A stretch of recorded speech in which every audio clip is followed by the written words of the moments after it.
Hello? Hey, sorry, my phone was acting crazy. what was that? I don't know. It wanted to put you on camera, and I said, no, we're only on camera. Hi, Sandy. I'm James Seidel. We've never formally met. I'm a self-employed investigative journalist here in South Carolina. I started this a few years ago. Okay. And I started with the Murdoch case, and your son's case really interested me. I have been down to his grave. Oops.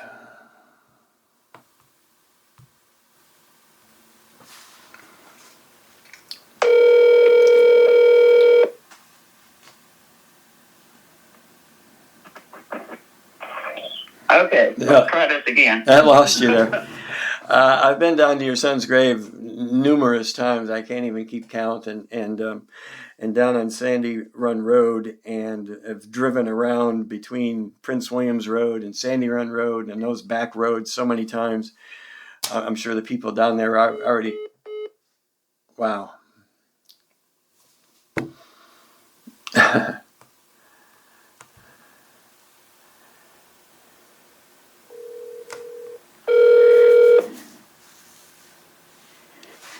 Hello? It's okay. Were you in a bad area?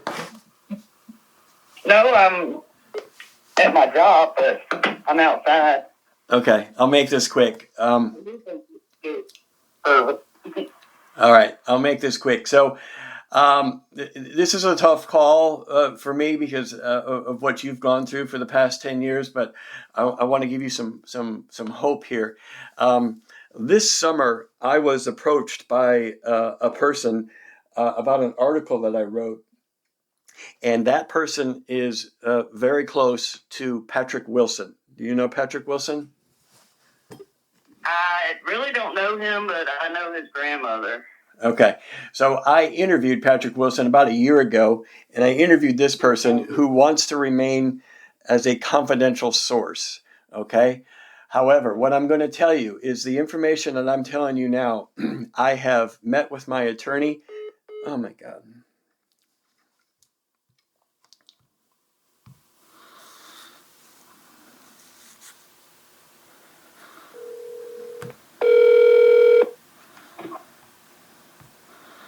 I'm sorry, I don't know what keeps happening. I don't know what keeps happening. Are you there? Yeah. Is there I got both.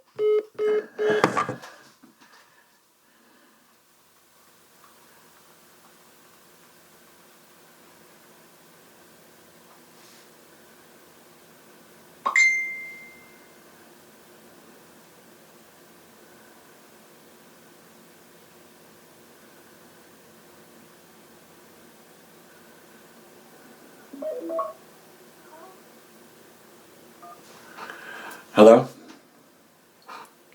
Hey, I don't know what keeps happening. I've got a good signal. Maybe you just have a bad signal.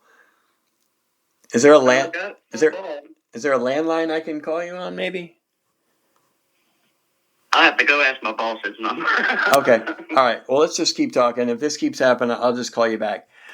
Here's what I want to tell you, Sandy. I interviewed this person who's very close to Stephen Smith. I can't name this person, but SLED. I met with SLED agent Peter Rudofski at my attorney's office in Conway, South Carolina, and I gave him this information. He has that information. He has that interview, which was an hour and a half. He has the interview that I had with Patrick Wilson the year before. Here's what I'm going to tell you, what the confidential source told me. They got home from work at about 11:30 and went across the street on Prince Williams Road. And on Prince Williams Road, they walked in and they asked where Patrick was. The person replied and said he's out with the Connelly boy that night. The source went on to say that it was a few hours later, about 2 or 3 a.m., that Patrick and Shawn, returned to Patrick's home on Prince Williams Road. And they quote say, Patrick told us, I'm not feeling good. And then he threw up and he threw up and he threw up. I'm reading what they quoted. And then he said, I think we killed somebody. In the exclusive interview, they told me that SLED has this interview. They said they were the ones that killed Stephen Smith. They went on to describe and say that Patrick Wilson and Shawn Connelly returning home on the night of July 8th. I think we killed somebody. She went on to say, he said, I know for a fact that they hit and killed Stephen Smith. I know they were down that road. I know it to be a fact. They added in their allegations, Patrick said it right in front of me and another person. And I asked her repeatedly on the date and the time that it was Patrick Austin Wilson and Shawn Levi Connelly, that they were recalling from the death of Stephen Smith on July 8th in the middle of the night, in the early mornings on 2015 from Brunson, South Carolina. And the answer all three times, Sandy, was yes. Wow. The confidential source went on and say that the confession was raw and disturbing, noting that the other person that was in the room with them initially dismissed it as drunken rambling by Patrick, but that moment struck with this person. According to this source, they said Patrick was on something that night. He was high, but I heard him say it. He said it right in front of me. Okay, they go on to say, I've got an article that's about to go out. They also said, it's an hour and a half conversation, but they also said, the source went on to say that I don't want anyone saying, why didn't I speak up sooner? I'm telling you now, I know at my heart, Patrick and Shawn did it. Patrick, told me they hit someone, and Shawn and Patrick, killed someone. And they went on to tell me that there was only one person in Hampden County that was killed that night. And of course, it's right on Prince Williams Road, right around the corner on Sandy Run Road. Right, yeah. There's a few things that you've said in the past about why Stephen was in the middle of the road. And from what I have ascertained from my interview with Patrick a year ago, and with this particular interview, these guys went out hog hunting on many occasions. In fact, I know Shawn Connelly started hog hunting when he was just a teenager. Patrick told me he's killed over 200 hogs, and I asked them how they did it. And here's what happened. As far as I can understand and piecing this together, is that they turned down Sandy Run Road, left from Prince Williams Road, and started driving down with Shawn Connelly would drive in the vehicle, and Patrick Wilson would sit on the windowsill and shoot over the top on the roof. And there was across where Stephen was found, there was a cornfield there. So what happens when you go hog hunting is that you pull over close to the cornfield, and you slow down to a speed of about 10 miles an hour. You turn your headlights off, and then you put out a spotlight that's either a green or a red kind of spotlight, so you don't spook them with a regular white spotlight. And so my understanding of that whole thing is, if I'm Stephen and I'm walking back to his father's house and he's on the right side of the road and he sees the truck coming down, and all of a sudden they start slowing down to a speed of 10 miles an hour and start pulling over so they would be driving on the right side of the road, but then they would go on the wrong side of the road closer to the cornfield and put their tires into that cornfield so that it didn't make so much noise on that road. And they probably hit him going anywhere from 10 to 15 miles an hour with the side view mirror that Patrick told me in an interview that he shot out a couple of weeks before. But that's a lie. According to the confidential source, Patrick Wilson confessed to them that they hit someone. They think they killed someone on the night of July 8th, 2015. And I'm about to post this story at about 4 o'clock, but I wanted to call you first and let you know. Yeah, where can I read it at? I can email it to you right now, or I can post it at 4:00 and send you the link to this phone. Okay, that'll work. Either one. Yeah, I know that their name is. Tonight too. Oh, the what? The Hulu. They did a movie with the Murdochs and Steven. Oh yeah. Yeah. Yeah, it comes out tonight. Oh, so this is as close as we're going to get.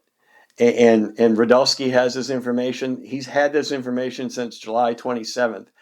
And the only reason that I've held on to it is to give them time to make this case, because I talk about it in this article that this is not hearsay, but it's hearsay, but it breaks the hearsay rule, because this person heard Patrick tell them directly. Unlike when Patrick told Darrell Williams and Darrell Williams told Nick Ginn, well, that's double hearsay, and it's really hard to make something like that stick. But what I thought was interesting about that scenario is that Darrell Williams, after he said it, he said that Patrick Wilson went and threw up afterward. And that's the same thing that this confidential informant told me. They started throwing up. In fact, they said they had to clean it up. You may figure out who this person is, but I've told them that I won't say what their name is. But again, I want to make sure you understand that Agent Rudofski knows who this person is, and so does the Attorney General's office. Okay. Well, I don't think we'll get much out of Alan Wilson yet. Yeah, why not? I don't know. I hope he gets out, because, he's the one that, when the investigation was going on after the MATE team and they took it, they didn't want to take it. They said it was a hit and run. So when I had the body exhumed and had him sent for a new autopsy, then they reopened the case. Well, that's the only reason the case was reopened. This does appear to be that it was a hit and run, but you're going to ask, why didn't they stay? And I don't know the exact reason why they didn't stay, but I'm going to tell you that Patrick was 82 days prior to July 15th, July 8th, 2015. 82 days prior, Patrick Wilson was indicted and served a warrant for his arrest for an attempted murder charge for a guy by the name of Timothy. What is Timothy's name? Timothy Cook. Apparently he lives down there as well. I think he lives in Bronson somewhere, but Patrick had shot into their truck. Yes, he shot into their truck. So in my interview that I had with Patrick, he told me, this is what Patrick told me. He said that he and Shawn were doing an all-nighter the night of July 7th, and were drinking and getting high and doing a lot of drugs, and they ran out of drugs in the morning, and then they drove to go get more drugs, and they ran into a license check where a guy by the name of Officer Craig Smith of the Hampton County Sheriff's Department stopped them. And in that stop, he saw Patrick and Shawn in Shawn's truck, and they took their driver's license, and they also took a bottle of moonshine, according to Patrick, that was in the back of their truck. Now, they were underage at that time, and allegedly, according to Patrick, Craig Smith let them go. Now, I don't believe that for 1 second, because Craig Smith, 82 days prior, had just served him with an attempted murder charge. And so now you've got these kids who are out there. He's got an attempted murder charge sitting out there, and they're illegally hog hunting, and then they hit Steven, and I think in just a scared, dumb, drunk and high teenagers or young 20-somethings just decided to leave the scene. And no one saw it besides Patrick and Shawn and your son, but the only two that are left, aren't talking. And so we needed someone to talk. And I thought about this quite a bit before I contacted my attorney, because I didn't want to just go out with this and be, some sort of, oh, look at this information. I wanted SLED to have this information, and they've had it for over 3 months now. I do believe that they've talked to this person, because I tried contacting them again, and they were very talkative with me for the few times that I spoke with them. Right. And then all of a sudden they just stopped talking to me and returning my call. So I'm assuming that Mr. Rudofski got to them and said, don't talk to anybody. I also let Mr. Rudofski know, or my attorney let him know, that this article was going to come out. And so he's been aware of this for about 2 weeks. And I wish I could have told you this sooner, but I hope you understand why. But yeah, I understand. I wanted you to know this information before the general public did. I appreciate that. So you can feel free to contact Mr. Rudofski. He's well aware of everything that I've given him. Yeah, I've only met him once. Yeah. That was the walk with Stephen. It was like July 27th I met him. Do you have an email? I can send this to you now before. Yes. Me too. At Gmail. Yes. I will copy and paste this and send it to your Gmail right now. Is there any questions you have for me that I can talk to you about? No, what you said is very interesting. Yeah. You told me more than any SLED agent. Right. There's a timeline I put in here. It doesn't. You probably know more about this than me. With the July 8th and SLED declining the case, and the murders of Paul and Maggie, and then they reopen the case, and then they could confirm it as a homicide. So all this stuff is you're pretty well aware of. Yeah. But this is new information that this person has never spoken to anyone about for 10 years until now. But I don't know if I read this to you. Did I read about? Hold on. One more thing I think you need to know.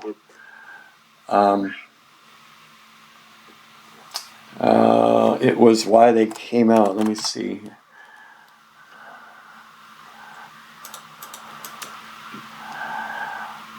Yeah. Okay. So I discussed a lot of things with the source, and I discussed not only your son, but Paul Murdoch and Maggie Murdoch and all these things. And what they told us and why they're speaking now is they said after Patrick got out of jail in December of 2024, I think he was in the Greenville County Jail. Right. This person said Patrick's father told them that Patrick has done something so terrible in his life that he cannot get over it. He cannot talk about it with nobody. Then that was the turning point in my mind that him and Shawn Connelly, I know they killed that boy, as alleged by the source. They're coming forward because Patrick made that confession to his father. Wow. I do appreciate all this information. Yeah, I know that you've had a conversation with Shawn Connelly in the past, and I know that he's denied it. That's honestly fully expected that he would do something like that. I'm sure he's not going to admit it to you, but all I can tell you is that this witness is highly credible and close to everything, and was there that night. It happened moments after it happened. I appreciate that. All right, Sandy, I'll send this to you shortly, and I'm sorry to give this information to you in the afternoon. I hope your afternoon goes better. And if you, I got to go cook for my dad. Okay, if you have any questions or you want to talk, this is my phone number. You can call me or text me anytime, and you'll have my email as soon as I send this over to you. I'm going to post this in about 30 minutes, so start preparing for phone calls. Okay, I will. All right. So you're probably going to get a lot of phone calls. I don't know from who. I don't know from who, but when this goes out, it's going to be well talked about. Do you want me to call Richter or Bland and let them know this information, or do you want to do that? No, you can tell Eric Bland. Okay, I'll call him next. Do you have his number?